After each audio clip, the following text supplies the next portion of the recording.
मध्य प्रदेश सरकार तेजी से कोरोना की दूसरी लहर के असर को खत्म करने और संभावित तीसरी लहर से निपटने की तैयारियों में जुटी हुई है और इसी कोशिशों के तहत प्रदेश सरकार अब सभी लोगों को वैक्सीन की दूसरी डोज भी लगवाने पर जोर दे रही है। प्रदेश में आज को वैक्सीन की दूसरी डोज दी जाएगी, जबकि सोमवार को कोविशील्ड का दूसरा टीका लगेगा। आम लोग सीधे सेंटर पर पहुंचकर रजिस्ट्रेशन कराकर वैक्सीन की दूसरी डोज लगवा सकते हैं। खबरों के अनुसार वैक्सीन की दोनों डोज लगवा चुके लोगों में कोरोना के सभी वेरिएंट के खिलाफ पर्याप्त प्रतिरोधक क्षमता पाई जाती है और ऐसे में सरकार का फोकस है कि यहाँ पर दोनों डोज लगे और आज जो व्यवस्था की गई है उसमें तमाम लोगों को दूसरी डोज लगाई जाएगी। मुख्यमंत्री शिवराज सिंह चौहान बीते दिनों इस बात का जिक्र भी कर रहे थे कि हमारा फोकस है कि पहले के साथ ही साथ दूसरा टीका भी लोगों को लगे और इसी वजह से आज की तारीख मुकर्रर की गई है। 3 जुलाई को उन्होंने कहा था कि दूसरी डोज लगेगी वैक्सीन की और इससे पहले लगातार महाअभियान के जरिए मध्य प्रदेश में लोगों को वैक्सीनेट का काम युद्ध स्तर पर किया जा रहा है कि अधिक से अधिक लोगों को ये कोरोना टीका रूपी संजीवनी मिल सके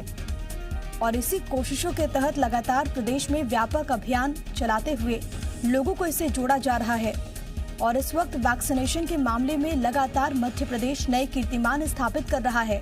और अगर नेशनल आंकड़ों को हम देखें, राष्ट्रीय आंकड़ों को देखें, तो मध्य प्रदेश लगातार अव्वल नजर आ रहा है। लगातार अधिक से अधिक तादाद में लोगों को वैक्सीनेट मध्य प्रदेश में किया जा रहा है और आज इसी क्रम में जो वैक्सीन है कोवैक्सीन, इसकी दूसरी डोज लगाई जाएगी। इसके अलावा सोमवार को ये बात कही गई है कि जो कोविशील्ड है उसकी दूसरी डोज लगेगी।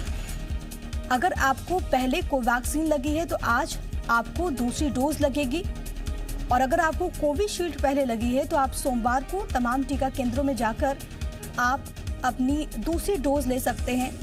ये दोनों डोज आपके लिए बहुत ज़्यादा ज़रूरी है। ये 2 डोज ज़िंदगी के हैं क्योंकि तमाम जो वेरिएंट हैं कोविड के, ये उसमें लड़ने में सक्षम है। आपके शरीर में ये रोग प्रतिरोधक क्षमता को मजबूत कर देती है ये वैक्सीन, जिससे अगर आपको कोविड होता भी है तो आपकी बॉडी बहुत अच्छे तरीके से रिस्पॉन्स करती है और उसको हरा देती है, यानी कि आपको कोविड से लड़ने में एक मजबूती मिलती है। इसी वजह से हम भी आपसे अपील कर रहे हैं बार बार कि अगर आप पात्र हैं और अभी तक आपने वैक्सीन नहीं लगवाई है तो घरों से बाहर निकल के सेंटर्स में जाइए और खुद को वैक्सीनेट करवाइए। आज का दिन उन लोगों के लिए है जिन्होंने पहली डोज तो लगवा ली है लेकिन दूसरी डोज अभी तक वो नहीं लगवा पाए हैं। आज वो जाकर वैक्सीन सेंटर पे पहुंचकर रजिस्ट्रेशन करा सकते हैं। ऑन स्पॉट रजिस्ट्रेशन की सुविधा है, वहां पर आपको दूसरी डोज आज लगेगी कोवैक्सीन की। बड़ी खबर आपको हम दे रहे हैं और प्रमोद मेरे साथ, मेरे सहयोगी तमाम जानकारी के साथ भोपाल से लाइव मौजूद है। सीधे उन्हीं का रुख करते हैं। प्रमोद, क्योंकि वैक्सीन का एक ऐसा मुद्दा है जिसको लेकर सियासत बीते दिनों हमने देखा कि किस तरीके से चरम पर प्रदेश में रहे और राष्ट्रीय के तौर पर अगर हम बात करें तो नेशनल पॉलिटिक्स में भी इसको लेकर तमाम तरह के सियासी आरोप प्रत्यारोप लगते रहे हैं। लेकिन दूसरी डोज को लेकर, क्योंकि विपक्ष भी सवाल उठा रहा था कि आपने पहली डोज तो लगवा दी है, दूसरी डोज आप कब लगवाएंगे। एक सराहनीय पहल मध्य प्रदेश शासन के द्वारा कि आज जिन लोगों को कोवैक्सीन की पहली डोज लग चुकी है वो दूसरी डोज जाके सेंटर्स पे लगवा सकते हैं।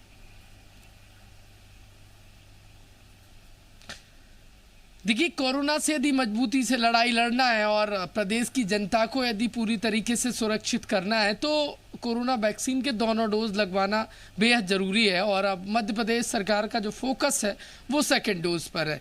आज कोरोना वैक्सीन का सेकंड डोज लगाया जाएगा और तमाम जो हेल्थ वर्कर हैं उन्हें उन लोगों को प्रेरित करने के लिए कहा गया है जिन्होंने अब तक सेकंड डोज नहीं लगवाया। देखने में आ रहा था कि कई जगह कई क्षेत्रों में सेकंड डोज नहीं लगे हैं।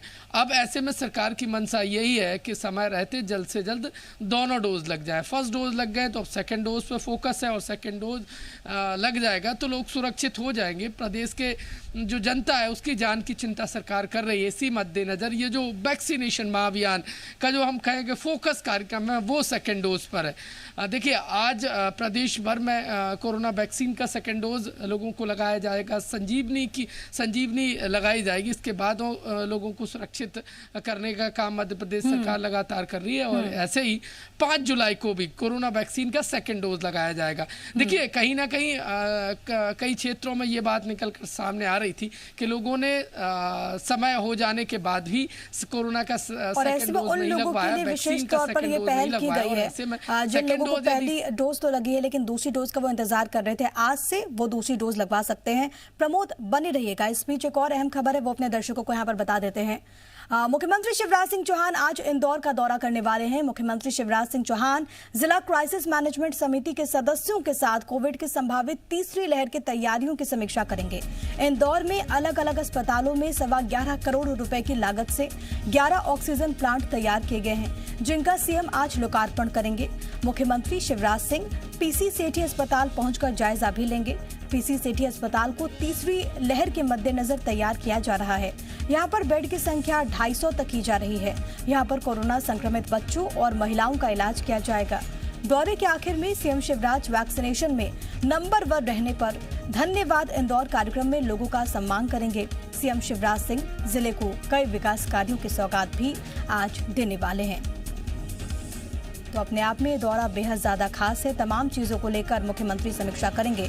तमाम जानकारी के साथ अंशुल मेरे सहयोगी इस वक्त लाइव मौजूद है, सीधे उन्हीं का रुख करते हैं।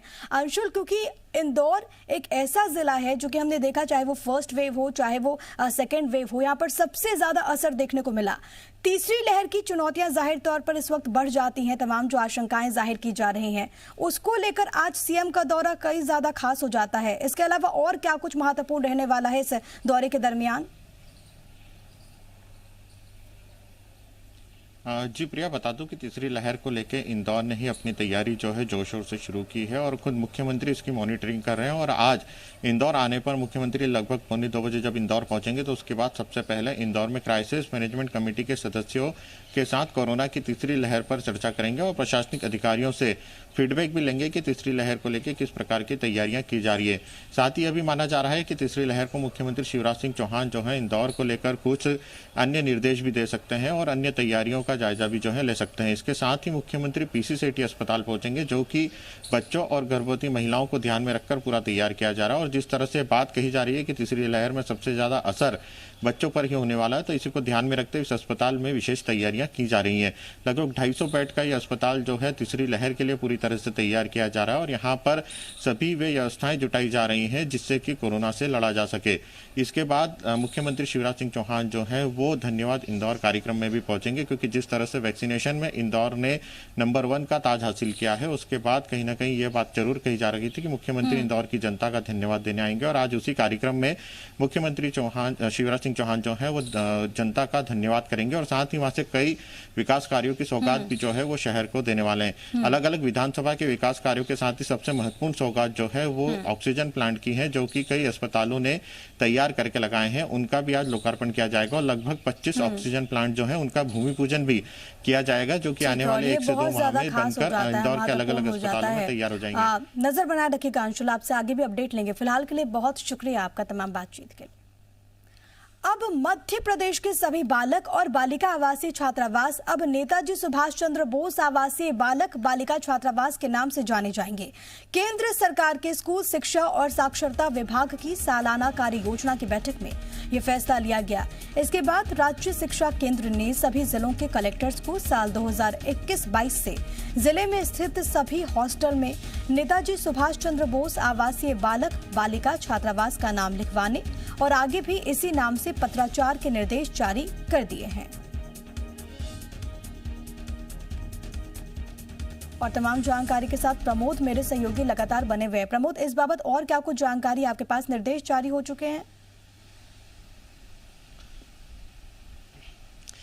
बिल्कुल, देखिए राज्य शिक्षा केंद्र की तरफ से ये आदेश जारी कर दिए गए हैं। प्रदेश भर के सभी जिला कलेक्टरों को आदेशित किया गया है कि वो जो छात्रावास हैं और उनके नाम बदल दिए जाएं और नेताजी सुभाष चंद्र बोस के नाम पर रखा जाए। ये इसी सेशन से शुरुआत हो जाएगी और इसके पीछे मंशा यही है कि नेताजी सुभाष चंद्र बोस की जो लीडरशिप रही थी, उनकी जो कार्य प्रणाली रही, देश के लिए उनका जो बलिदान रहा, वो देश के जो युवा हैं वो ना भूलें, वो याद रखें। और इसी मद्देनज़र ये फैसला लिया गया। बेहद महत्वपूर्ण भी है, जो महापुरुष हैं उनके बलिदान को याद रखें और आज के युवा याद रखें, इसी मद्देनज़र ये फैसला लिया गया है। देखिए, इसी साल से जो तमाम जो प्रदेश भर के जो छात्रावास है वो नेताजी सुभाष चंद्र बोस के नाम पर जाने जाएंगे। तमाम नेताजी सुभाष चंद्र बोस की पट्टिकाएं वहाँ पर लगाई जाएंगी।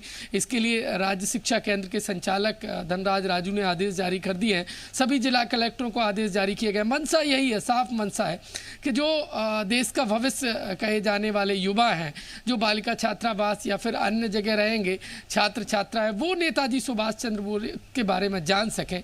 और जब महापुरुषों के बारे में जानेंगे तो देखिए उन्हें हम कहें तो देश के इतिहास के बारे में पता चलेगा। और सरकार की मंशा भी यही है, इसी मद्देनजर की गई है। बहुत धन्यवाद प्रमोद आपका दोनों खबरों पर विस्तार रूप से जानकारी दर्शकों तक पहुंचाने के लिए। खबरों में आगे बढ़ते हैं, बात कर लेते हैं बालाघाट की, जहां के भैसाना घाट इलाके में जंगलों से सुरक्षा बलों ने भारी मात्रा में विस्फोटक बरामद किया। जानकारी यह है कि विस्फोटक नक्सलियों ने छिपाकर रखा था। बरामद विस्फोटक में 1 किलो 840 ग्राम sulphur nitrate, 2 gelatin rod, 2 detonator, electric wire, 5 litre का स्टील कंटेनर, 12 वोल्ट की 2 power source battery, 1 cover bag बरामद किया गया।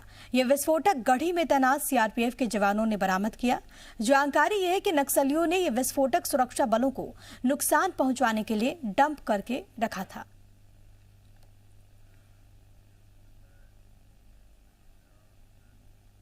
छतरपुर के जिला अस्पताल में नर्सेस की हड़ताल का असर दिखने लगा है। बच्चा वार्ड में मासूमों की जिंदगी से खिलवाड़ किया जा रहा है, जबकि अस्पताल प्रबंधन जानकारी होने के बाद भी कोई कार्रवाई नहीं कर रहा। जानकारी मिल रही है कि इन दिनों बच्चा वार्ड में तैनात एक वार्ड सर्वेंट न सिर्फ बच्चों को इंजेक्शन दे रहा है बल्कि उनका इलाज भी करा रहा है। बच्चों के परिजनों के अनुसार कृष्ण कुमार नाम का ये वार्ड सर्वेंट कई बार शराब के नशे में अस्पताल आता है, बच्चों को इंजेक्शन लगाता है, जबकि वार्ड सर्वेंट का काम सिर्फ और सिर्फ डॉक्टर और नर्स की मदद करना है। वार्ड सर्वेंट को इंजेक्शन लगाने का कोई अधिकार नहीं है। पूरे मामले पर अस्पताल प्रबंधन का कहना है कि अगर ऐसा हो रहा है तो वार्ड सर्वेंट पर कार्रवाई जरूर की जाएगी।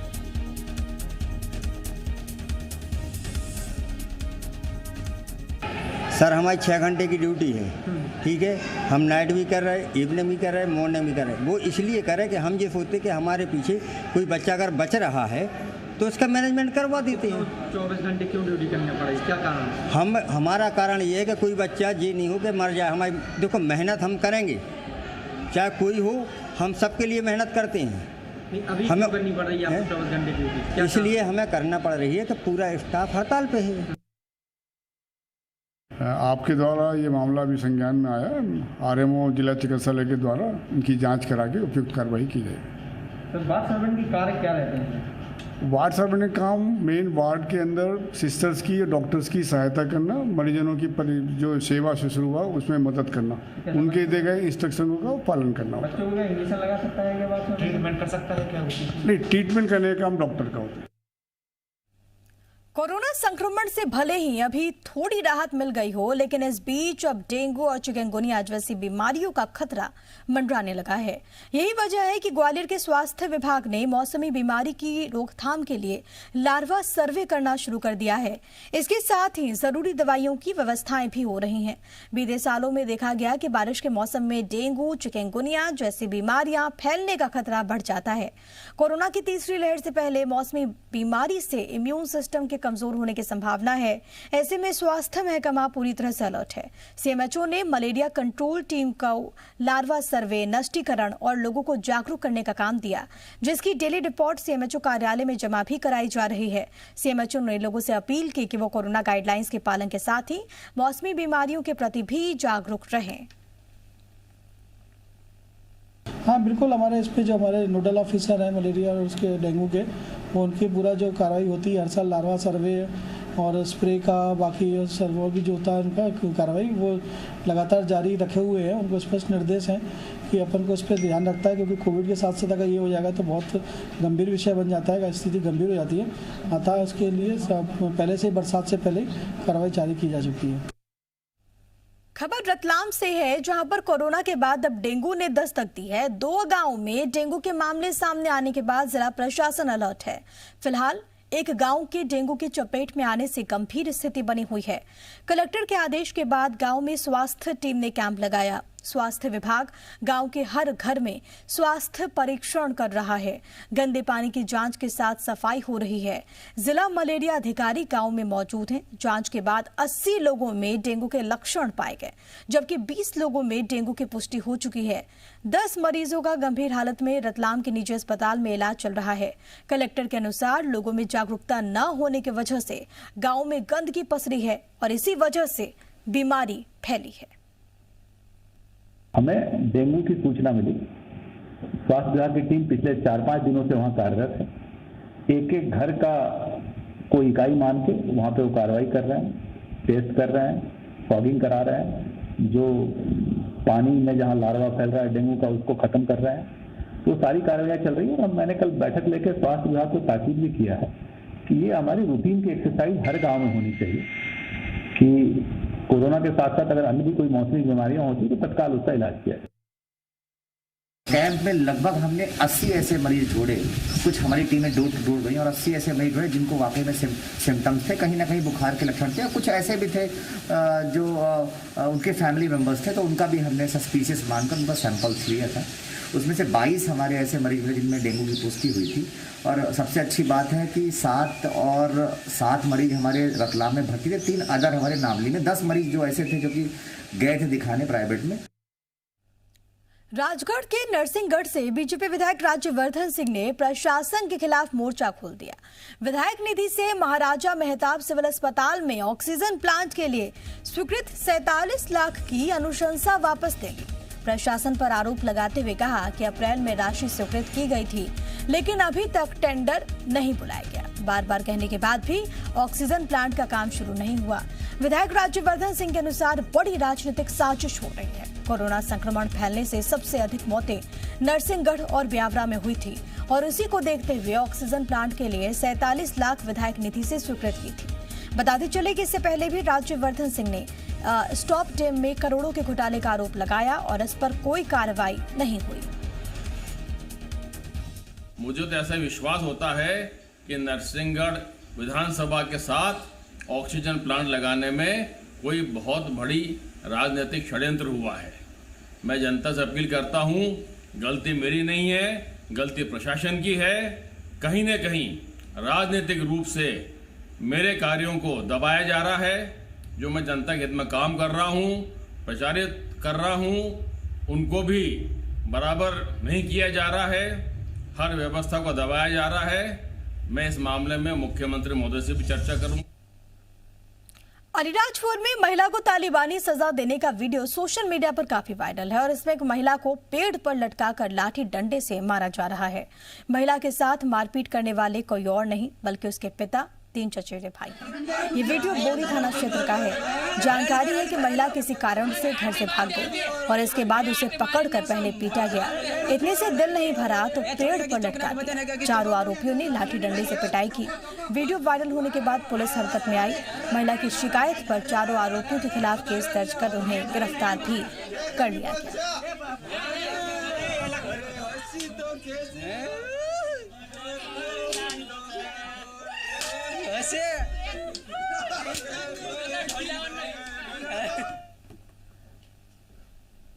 और फिलहाल वक्त एक बहुत ही छोटे से ब्रेक का। आप बने रहिए जी मध्य प्रदेश छत्तीसगढ़ के साथ।